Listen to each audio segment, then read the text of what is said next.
జనసేన నాయకులు బొలిశెట్టి సత్యనారాయణకు ఆ party shock ఇచ్చింది. సత్యనారాయణపై వేటు వేసింది జనసేన పార్టీ. బొలిశెట్టి సత్యనారాయణతో తమకు ఎలాంటి సంబంధం లేదు అంటూ జనసేన ఒక లెటర్ని ఇష్యూ చేసింది. ఈ మధ్య బొలిశెట్టి సత్యనారాయణ తీరు కొంత వివాదాస్పదంగా ఉంది అంటూ కొన్ని విమర్శలు వస్తూ ఉన్నాయి. కూటమి సర్కార్ అన్యాయానికి సంబంధించి బొలిశెట్టి ప్రశ్నిస్తూ వస్తున్నారు. కూటమి సర్కార్ను ఇరకాటంలో పడేసేలా బొలిశెట్టి కొన్ని వ్యాఖ్యలు చేస్తున్నారు. దిద్దుబాటు చర్యలకు దిగింది. ఈ నేపథ్యంలో జనసేన పార్టీ పవన్ కళ్యాణ్ సత్యనారాయణ కార్యక్రమాలతో పార్టీకి సంబంధం లేదంటూ చెప్పింది. At the same time Pawan ఉద్దేశించి బొలిశెట్టి సత్యనారాయణ ఒక ట్వీట్ కూడా చేశారు. పార్టీ నుంచి విముక్తి చేసినందుకు థ్యాంక్స్ అంటూ ఆయన ఒక ట్వీట్ చేశారు. ఇప్పుడు బొలిశెట్టి సత్యనారాయణ విషయంలో జనసేన పార్టీ తీసుకున్న నిర్ణయం సంచలనంగా మారింది. చాలా రోజులుగా కూటమి ప్రభుత్వం మీద బొలిశెట్టి కొన్ని కీలక వ్యాఖ్యలు చేస్తూ వస్తున్నారు. అట్ ది సేమ్ టైం పర్యావరణ పరిరక్షణ కోసం బొలిశెట్టి కృషి చేస్తున్నారు. పర్యావరణ మంత్రిగా ఉన్నటువంటి జనసేనానికి ఇది కొంత ఇబ్బందికరంగా మారుతుందని ఆయన పార్టీ నుంచి బయటకు వచ్చేశారు. ఆయన పదవి నుంచి బయటకు వచ్చారు ముందుగా. ఆ తర్వాత ఇప్పుడు పార్టీ ఆయన్ను ఇక పార్టీ సభ్యత్వం నుంచి కూడా తప్పించినటువంటి పరిస్థితి కనపడుతోంది. మీరు స్క్రీన్లో చూస్తున్నారు. బొలిశెట్టితో జనసేన పార్టీకి సంబంధం లేదు అంటూ జనసేన పార్టీనే వాళ్ళ లెటర్ హెడ్తో ఇష్యూ చేసినటువంటి డీటెయిల్స్ నేను మీకు చూపించే ప్రయత్నం చేస్తున్నాను. అయితే చాలా కాలంగా జనసేన పార్టీకి ఒక స్ట్రాంగ్ వాయిస్గా బొలిశెట్టి ఉన్నారు. అధికారంలో లేనప్పుడు జనసేన పార్టీ కోసం ఆయన ఫైట్ చేశారు. చాలా స్ట్రాంగ్గా డిఫెండ్ చేశారు జనసేన పార్టీని. అలాంటి పార్టీ నుంచి తీరా అధికారంలోకి వచ్చిన తర్వాత, ఇంత స్ట్రాంగ్ మెజార్టీతో అధికారంలోకి వచ్చిన తర్వాత బొలిశెట్టి లాంటి ఒక వాయిస్ పార్టీకి దూరం అవ్వడం కారణం ఏంటి అనేది చూసినప్పుడు ఆయన కొన్ని కేసులు ఫైట్ చేస్తున్నారు. కేసుల కోసం, పర్యావరణ కోసం ఆయన ఫైట్ చేస్తున్నారు. మరి పర్యావరణ మంత్రిగా ఉన్న జనసేనానికి అది ఇబ్బంది అవుతుంది కాబట్టి నేను బయటకు నేను నా పదవికి రాజీనామా చేస్తున్నానని చెప్పి ఆయన చెప్పారు. తీరా ఇప్పుడేమో పార్టీ ఆయన సభ్యత్వం నుంచి తప్పించినటువంటి పరిస్థితి కనపడుతోంది. ఈ నేపథ్యంలో బొలిశెట్టి కూటమికి వ్యతిరేకంగా మాట్లాడడం వల్ల ఈ నిర్ణయం తీసుకుంది జనసేన అని ఒపక్కంటుంటే, లేదు ఆయన ఫైట్ కోసం ఆయనంతటా ఆయన స్వచ్ఛందంగా బయటకు వచ్చారు, పార్టీ దానికి సహకరించింది అన్నట్లుగా పార్టీలో కొంతమంది మాట్లాడుతున్నారు. ఒక్కసారి ఆ లెటర్ నేను మీకు చూపిస్తున్నాను, చూడొచ్చు. శ్రీ బొలిశెట్టి సత్యనారాయణ జనసేన పార్టీతో ఎటువంటి అనుబంధం లేదని తెలియజేస్తున్నాం. ఆయన తన వ్యక్తిగత సిద్ధాంతాలను అనుసరించే నిమిత్తం పదవి బాధ్యతల నుంచి తప్పుకోవాలని నిర్ణయించుకున్నప్పుడు పార్టీ అధ్యక్షులు శ్రీ పవన్ కళ్యాణ్ గారు అంగీకరించారు. శ్రీ బొలిశెట్టి సత్యనారాయణ చేపట్టే కార్యక్రమాలకి పార్టీకి సంబంధం లేదు. అయితే ఇక్కడ చాలా పెద్ద ప్రశ్న వస్తుంది. మా ఏపీ ఇన్పుట్ ఎడిటర్ కృష్ణమోహన్ మనతో జాయిన్ అవుతున్నారు.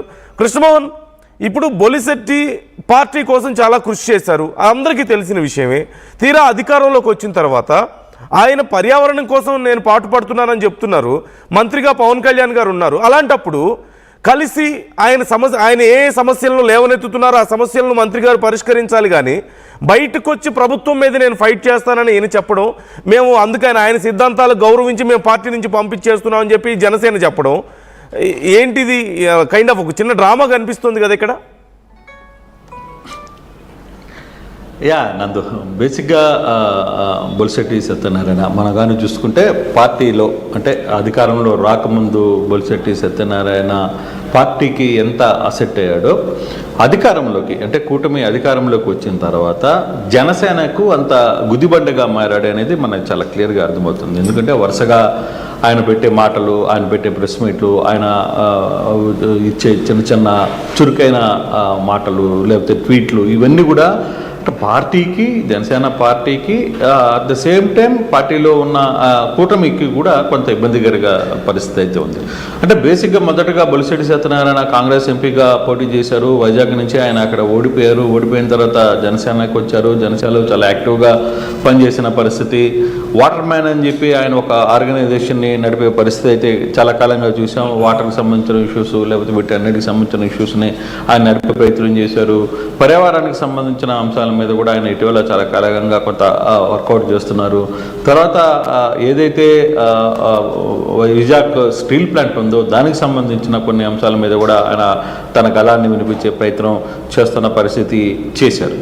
అయితే ఇవన్నీ కూడా ఇప్పుడు అధికారంలోకి వచ్చిన తర్వాత కొంత కూటమికి ప్రభుత్వానికి కొంత ఇబ్బందిగా మారిన పరిస్థితి. ఒక దశలో ఆయన పవన్ కళ్యాణ్ వ్యవహార శైలి మీద కూడా కొంత ఘాటైన వ్యాఖ్యలు చేసిన పరిస్థితి మనం చూసాం. ఇటీవల కాలంలో ఆయన కొల్లేరు కాంట్రాక్టులకు మేలు చేశారుగా ప్రభుత్వం వ్యవహరిస్తుందని ఒకసారి మాట్లాడిన పరిస్థితి. మరోవైపు పావురాలకొండ పర్యావరణ ఏదైతే విశాఖలో ఉందో పావురాలకొండ, దానికి సంబంధించిన పర్యావరణ వ్యవహారంలో కూడా చాలా ప్రభుత్వం ఇష్టారాజ్యంగా చేస్తుందని చెప్పి దాన్ని విమర్శించే ప్రయత్నం చేశారు. ఇవన్నీ అంటే పార్టీలను ఉంటూ పార్టీలో జరుగుతున్న పొరపాట్లనో లేకపోతే ఇంకొకటనో ఆయన అధికారులు పార్టీ స్ట్రాటజిక్ పార్టీకి పెద్దలకి చెప్పుంటే ఒక రకం, కానీ ఈయన అధికారికంగా మీడియాలో మాట్లాడడం, మీడియా వ్యవహారాలతో మాట్లాడడం, డైరెక్ట్గా ఆయన వ్యవహరించే పద్ధతి కొంత పార్టీకి అయితే తలనొప్పిగా మారింది. నిన్న పవన్ కళ్యాణ్ చాలా రోజుల తర్వాత, డిప్యూటీ సీఎం పవన్ కళ్యాణ్ చాలా రోజుల తర్వాత తన ఎమ్మెల్యేలు, ఎమ్మెల్సీలు, తర్వాత ఎంపీలతో మీటింగ్ పెట్టారు. దాదాపుగా చాలా కాలం తర్వాత ఒక 3 గంటల పాటు ఆ మీటింగ్లో ఆయన పాల్గొన్నారు. 3 గంటల పాటు చాలా సుదీర్ఘంగా ఎమ్మెల్యేలతో ఒంటి మాట్లాడే ప్రయత్నం చేశారు. స్థానికంగా ఉన్న సమస్యలను తెలుసుకునే ప్రయత్నం చేశారు. పార్టీలో ఏ విధంగా నడుచుకోవాలని చెప్పే ప్రయత్నం చేశారు. తర్వాత జరుగుతున్న వ్యవహారాల మీద కొంత ఆయన అవసరమైతే నేను ముఖ్యమంత్రితో మాట్లాడతానని చెప్పే ప్రయత్నం చేశారు. కొంత బుజ్జగించే ప్రయత్నం చేశారు. వాస్తవంగా ఎమ్మెల్యేలు కొంత అసంతృప్తితో ఉన్నా, అంటే స్థానికంగా పార్టీ మీద కాదు, అసంతృప్తి పక్కనున్న కూటమి నాయకులు వ్యవహరిస్తున్న తీరు మీద, దాని మీద కొంత ఇబ్బందులు ఉండే ప్రయత్నం జరిగినప్పటికీ వాటన్నిటినీ సరిదే ప్రయత్నాన్ని పవన్ కళ్యాణ్ చెప్పిన తర్వాత ఇటువంటి ఇష్యూస్, ఇప్పుడు ఏదైతే బొలిశెట్టి సత్యనారాయణకి సంబంధించిన ఇష్యూస్ కూడా అక్కడ టాపిక్ వచ్చింది. నిన్నే కొంత సమాచారం ఉంది, అయితే ఇతన్ని పక్కన పెడతారు అనే ఒక సమాచారం ఉంది. అయితే అఫీషియల్గా ఈరోజు వాళ్ళే రికార్డ్ చేశారు. అట్ ద సేమ్ టైం వాళ్ళు లెటర్ విడుదల చేసిన 2 నిమిషాల్లోనే ఆయన కూడా ట్వీట్ చేశారు, నన్ను బంధ విముక్తుని చేసినందుకు చాలా థ్యాంక్స్ అని చెప్పి మాట్లాడిన పరిస్థితి. సో ఫర్దర్గా ఇప్పుడు బొలిశెట్టి సత్యనారాయణ ఏ విధంగా రియాక్ట్ అవుతారు అంటే, కొంత మాటల దాడి, మాటల వ్యవహారంలో బొలిశెట్టి సత్యనారాయణ చాలా వేగంగా ఉంటుంది, కొంత గట్టిగా మాట్లాడే వ్యక్తి. సో అతను ఇప్పుడు ఈ బంధంలో నుంచి బయటికి వెళ్ళిపోయాడు కాబట్టి, అంటే పార్టీ నెట్టేసింది కాబట్టి బయటికి, ఇప్పుడు అతను ఏ విధంగా రియాక్ట్ అవుతాడో కూడా చూడాల్సిన పరిస్థితి అయితే ఉంది. ఇప్పుడు వరకు వైజాగ్ ఈస్ట్కి సంబంధించి లేకపోతే నార్త్కి సంబంధించిన ఉన్నా కూడా ఈస్ట్కి కొంత ఇన్ఛార్జిగా పెడతారు. అయితే ఇక్కడ అసలు సమస్య ఎక్కడ వచ్చిందని అంటే, ఒక జనరల్ సెక్రటరీగా ఉన్న బొలిశెట్టి సత్యనారాయణకి తగిన ప్రాధాన్యత ఇవ్వడంలో ఎక్కడో కొంత జనసేన వెనకపడింది అనేది కొంత చర్చ జరుగుతుంది. ఎందుకంటే ఈయన 2-3 టెంపుల్కి సంబంధించిన తన మనుషులకి కనీసం అక్కడ ఉన్న ఒక మెంబర్గానో టెంపుల్లో ఉన్న ఇంకోటో ఇవ్వాలని కొన్ని రికమెండ్ చేసినా దాన్ని పార్టీ పట్టించుకోలేదు, అట్ ద సేమ్ టైం వీళ్ళు పట్టించుకోలేదు. అటువంటి సందర్భంలో ఈ వ్యవహారం జరుగుతుంది కాబట్టి ఆయన కొంత స్పీడ్ అయ్యారు అనేది మనకి ఇంటర్నల్గా జరుగుతుంది. కానీ ఆ విషయంలో 2-3 సార్లు ఆర్టీవీతో మాట్లాడే ప్రయత్నం కూడా బొలిశెట్టి సత్యనారాయణ చేసినప్పుడు, నేను కేవలం ఈ పర్యావరణానికి సంబంధించిన వ్యవహారం మీద నేను ఫైట్ చేస్తున్నాను, ఇది ఫైట్ చేయాలనేది నా కోరిక, కాకపోతే మా నాయకుడు అదే శాఖలో ఉన్నాడు కాబట్టి నేను ఆయనకి ఎదురు చెప్పలేను కాబట్టి కొన్ని వ్యవహారాల మీద నేను ఇండివిజువల్గా ఫైట్ చేయాలని నిర్ణయానికి వచ్చాను, ఇంకా పార్టీ నిర్ణయము అని.